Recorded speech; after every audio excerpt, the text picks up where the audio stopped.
Welcome back student. आज हम लोग अपने फर्स्ट लेक्चर में आपसे मिल रहे हैं।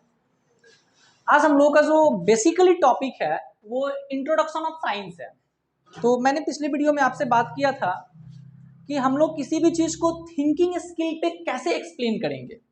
तो ये बहुत ही शॉर्ट नोट्स है इंट्रो ऑफ साइंस का, और आज हम आपको सिखाएंगे कि शॉर्ट नोट्स को आप कितना लार्ज एक्सपेंड कर सकते हैं और उसके लिए बेसिकली स्किल क्या है, बेसिक रिक्वायरमेंट क्या है हम लोगों की। तो हम लोग उसकी बात करेंगे। तो जो पहला हमारा टॉपिक है उसके बारे में हम लोग जान लेते हैं, इंट्रोडक्शन ऑफ साइंस। मतलब आज हम लोग आपको साइंस से परिचय करवाएंगे, ठीक है। तो सबसे पहले हम लोग को ये जानना है कि साइंस है क्या। तो हम लोग सिंपल बोलते हैं तो systematic knowledge is known as science. लेकिन नॉलेज तो बहुत सारी चीज़ों का होता है ना, ठीक है। लेकिन जब उसी नॉलेज को हम सिस्टम के साथ अरेंज करते हैं, सिस्टमैटिकली अरेंज करते हैं, तो फिर वो नॉलेज साइंस कहलाता है। एग्जाम्पल के तौर पे हम इस मार्कर की बात कर लेते हैं, ठीक है। आपको इस मार्कर के बारे में नॉलेज है, लेकिन वो सिस्टमेटिकली होना चाहिए कि ये मार्कर का सबसे पहला प्रोडक्शन कहाँ पे हुआ, किस कंपनी में हुआ, कितने मजदूर ने मिलकर इस मार्कर को बनाया, कितने दिनों में बनाया, इस मार्कर की कलर क्या है, इस मार्कर का यूज क्या है, इस मार्कर की एडवांटेज क्या है, इस मार्कर की डिसएडवांटेज क्या है। तो ये सारे टॉपिक्स एक मार्कर के बारे में, मतलब कि उसके प्रोडक्शन से लेकर और उसके इम्पैक्ट और इफेक्ट तक को जब आप सिस्टमेटिकली जान पाते हैं तो कहीं ना कहीं वो नॉलेज क्या कहलाता है, साइंस कहलाता है, ठीक है। तो हम लोग अपने साइंस टर्म को एक्सप्लेन करने का प्रयास करेंगे। The systematic study of mystery of nature with experimented proof. इस लाइन पे हम लोग को बहुत ज्यादा ध्यान देने की आवश्यकता है। The systematic study of mystery of nature with experimented proof. देखिए साइंस और बाकी चीजों में क्या डिफरेंस है, हम लोग इस बात को समझेंगे। बाकी चीजों में हम कोई भी बात कह देते हैं, उसको साबित करने की आवश्यकता नहीं पड़ती है, ठीक है, और उसको प्रूफ करने की रिक्वायरमेंट नहीं होती है। लेकिन ये चीजें साइंस में थोड़ा सा डिफरेंट है। साइंस में जब आप किसी भी चीज को कहते हैं, किसी भी स्टेटमेंट को जब आप कहते हैं, किसी भी लॉ एंड प्रिंसिपल को कहते हैं, या कोई भी एक छोटी से छोटी बात जब आप कहते हैं, तो इसमें एक डिफरेंट चीज ये है कि आपको उसे प्रूफ करना होता है, ठीक है। साइंस में कोई भी चीज यूं ही नहीं होता है। आप जो भी कहेंगे उसका एक सार्थक मतलब होना चाहिए, एक जेन्युइन मीनिंग होनी चाहिए, और आपको उस स्टेटमेंट को with the help of example या with the help of experiment आपको प्रूफ करना पड़ेगा। तो जब आप अपने स्टेटमेंट को या अपने कहे गए बातों को प्रूफ कर पाते हैं तो कहीं ना कहीं वो साइंस के अंतर्गत वो चीजें आ जाती है, ठीक है। तो नेचर के मिस्ट्री के बारे में जब हम सिस्टमेटिकली पढ़ते हैं, ठीक है, एक्सपेरिमेंटेड प्रूफ के साथ, तो वो साइंस कहलाता है। डिफरेंट डिफरेंट जगह पे और भी डिफरेंट डिफिनेशंस का यूज होता है, लेकिन जो कहीं ना कहीं एक समराइज्ड डिफिनीशन है। एक आप कह सकते हैं कि लैंग्वेज में बी डिफरेंट बट रिजल्ट में नॉट बी डिफरेंट। हो सकता है कि लैंग्वेज डिफरेंट हो सकता है, लेकिन रिजल्ट कभी डिफरेंट नहीं हो सकता है। एग्जाम्पल के तौर पे आप ले सकते हैं कि मैंगो इज ईटन बाई मी और आई ईट अ मैंगो। मैं एक आम खाता हूं और एक आम मेरे द्वारा खाया गया। तो आप देखिए कि लैंग्वेज डिफरेंट है कि मैं एक आम खाता हूं और एक आम मेरे द्वारा खाया गया। आखिर इस दोनों सेंटेंस का रिजल्ट एक ही है कि आम मेरे ही पेट में गया। तो लैंग्वेज डिफरेंट है, लेकिन रिजल्ट क्या है कि आम मेरे ही पेट में गया, मतलब उस आम का यूटिलाइजेशन हमारे ही बॉडी के सेल के द्वारा किया गया, और यही साइंस की खूबसूरती है, ठीक है। हम लोग दूसरा बात करते हैं कि science develops from a lots of definite step is called scientific method. तो साइंस जो है वो बहुत सारे स्टेप से मिलकर डेवलप हुआ है। तो बहुत सारे हम लोगों ने क्या कहा कि साइंस को एक पर्टिकुलर यूनिट में हम लोग बाउंड करेंगे, ठीक है। तो अलॉट्स ऑफ का मतलब बहुत सारे, नो डाउट, लेकिन वो अलॉट्स ऑफ टॉपिक को अगर आपको कहे कि एक यूनिट में बाउंड करना है, ठीक है, तो एक यूनिट में जब बाउंड करना रहेगा तो हम उसके लिए कौन से वर्ड का यूज करेंगे, साइंटिफिक मेथड्स का यूज करेंगे। कौन से वर्ड का यूज करेंगे स्टूडेंट्स, साइंटिफिक मेथड्स का यूज करेंगे। मैं कुछ एग्जांपल्स देता हूं इसका आपको। सपोज कर लीजिए कि कोई व्यक्ति गाड़ी बना रहा है, कोई साइकिल बना रहा है, कोई मार्कर बना रहा है, कोई मेडिसिन बना रहा है, कोई मोबाइल बना रहा है, और कोई इलेक्ट्रिकल एप्लायंस को बना रहा है। तो ये सारे तरीके अलग अलग हैं, नो डाउट, लेकिन अगर एक यूनिट में हम इसे बाउंड करें तो वो सारे मेथड्स क्या कहलाएंगे, साइंटिफिक मेथड्स कहलाएंगे, ठीक है। उम्मीद होगा आपको ये चीजें क्लियर हो गई होंगी।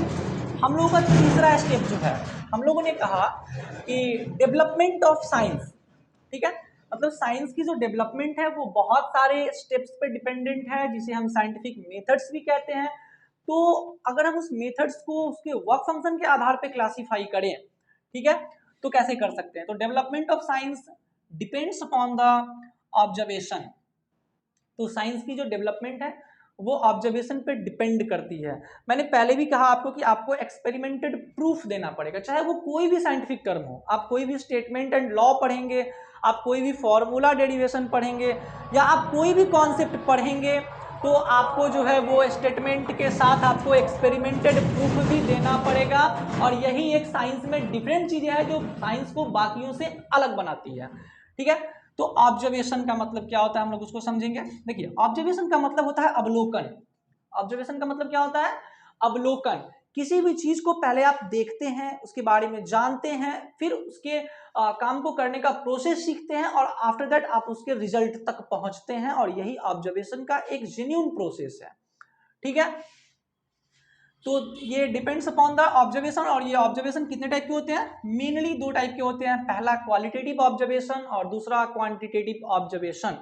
क्वालिटेटिव ऑब्जर्वेशन का मतलब होता है इसमें हम लोग ऑब्जेक्ट के या फेनोमेना के या टॉपिक के क्वालिटी के बारे में बात करते हैं, ठीक है। जैसे स्काई इज ब्लू, तो आकाश जो है वो ब्लू है, कितना ब्लू है उससे हमको कोई मतलब नहीं है, क्योंकि जब आप क्वालिटेटिव ऑब्जर्वेशन पढ़ते हैं तो इसमें हम लोग सिंपल सा एक ही बात जानते हैं कि स्काई इज ब्लू, मतलब कि ब्लू जो है वो उस स्काई की क्वालिटी को रिप्रेजेंट कर रहा है, ठीक है। तो ब्लू जो है वो उस स्काई की क्वालिटी को रिप्रेजेंट कर रहा है, और इसको हम लोग क्वालिटेटिव ऑब्जर्वेशन के अंतर्गत रखेंगे। दूसरा है हम लोग का क्वांटिटेटिव ऑब्जर्वेशन। क्वांटिटेटिव ऑब्जर्वेशन में हम लोग क्या करते हैं? क्वांटिटी की बात करते हैं। जैसे Ram is 7 inch taller than Golu. आप यहाँ पे देखेंगे कि कंप्लीट रूप में एकदम मतलब ट्रांसपेरेंट रूप में आपको यहाँ पे क्वांटिटी दिख रही है कि राम जो है वो गोलू से 7 इंच ज्यादा लंबे हैं, ठीक है। मतलब राम की लंबाई जो है वो गोलू के कंपैरिजन में 7 इंच ज्यादा है, और ये 7 इंच जो है ना वो किसको रिप्रेजेंट कर रही है? क्वांटिटी को रिप्रेजेंट कर रही है। तो आप इसको क्वांटिटेटिव ऑब्जर्वेशन कह सकते हैं। बेसिकली ये बहुत कंफ्यूज्ड क्वेश्चन होता है। टाइप्स ऑफ साइंस, अलग अलग लोगों के मन में अलग अलग सवाल आते रहते हैं। कोई लोग बोलते हैं कि 2 टाइप्स के साइंस होते हैं, कभी लोग बोलते हैं 3 टाइप्स के साइंस होते हैं, कभी लोग बोलते हैं, और डिफरेंट लोगों के माध्यम से आप सुनते होइएगा। लेकिन आज हम आपके सामने कंप्लीट क्लासिफिकेशन ऑफ साइंस को रिप्रेजेंट करने का प्रयास करेंगे, और उम्मीद करते हैं कि आपको थ्रू एग्जाम्पल समझाएंगे और आप लोग अच्छे से समझ पाएंगे। तो ये बहुत इंपॉर्टेंट टॉपिक है। अक्सर कंफ्यूज्ड क्वेश्चन, कभी फर्स्ट पर्सन ने कहा 2 टाइप्स, कभी सेकंड ने कहा 3 टाइप्स, और मोस्टली जो हमारे स्टूडेंट्स हैं स्पेशली 7 to 10th के, वो बोलते हैं there are 3 types of science. The first one physics, second one chemistry and third one biology, ठीक है। लेकिन आज हम लोग डिफरेंट टाइप से साइंस को क्लासिफाइड करेंगे। तो जो पहला क्लासिफिकेशन हम लोग का साइंस का है वो फंडामेंटल और बेसिक साइंस है, ठीक है। फिर दूसरा हम लोग कहते हैं कि अप्लाइड साइंस है। अब थ्रू द एग्जांपल हम फंडामेंटल और बेसिक साइंस और अप्लाइड साइंस को डिफरेंशिएट कैसे करेंगे, ठीक है। दोनों में क्या नॉलेज मुझे मिलती है, क्योंकि अगर साइंस के टाइप्स हैं तो कुछ ना कुछ तो नॉलेज मिलेगा ही हमें। ये बहुत बेसिक चीज है, ठीक है।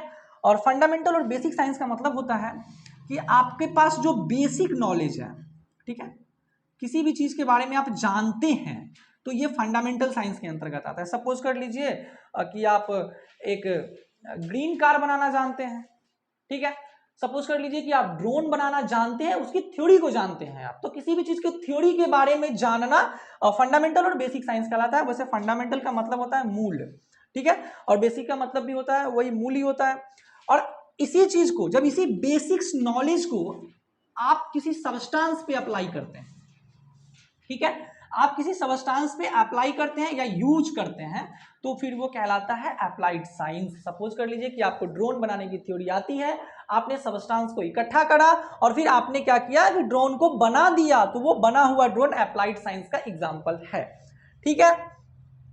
फंडामेंटल साइंस 2 टाइप्स के होते हैं। The first one empirical science and the second one formal science. अब बहुत अच्छी चीजें हैं ये। इंपेरिकल साइंस हमें ऑब्जर्वेशन से प्राप्त होती है, ठीक है। ऑब्जर्वेशन का मतलब क्या होता है? अवलोकन, ठीक है, प्रेक्षण भी बोलते हैं इसको हम लोग। अवलोकन या प्रेक्षण, इंग्लिश में हम लोग इसको ऑब्जर्वेशन बोलते हैं। तो ऑब्जर्वेशन से जो नॉलेज आपको प्राप्त होता है, एग्जाम्पल के तौर पे आप अपने माँ से सब्जी बनाना सीखते हैं, तो उनको देखकर आप सीखते हैं, ठीक है, किसी से आपने मोबाइल बनाना सीखा तो उनको देखकर आपने सीखा। तो किसी के देखने की वजह से कोई व्यक्ति, कोई फर्स्ट पर्सन किसी काम को कर रहा है और उस काम को देखकर जब आप उस नॉलेज को ऑब्टेन करते हैं तो वो इंपेरिकल साइंस के अंतर्गत आता है।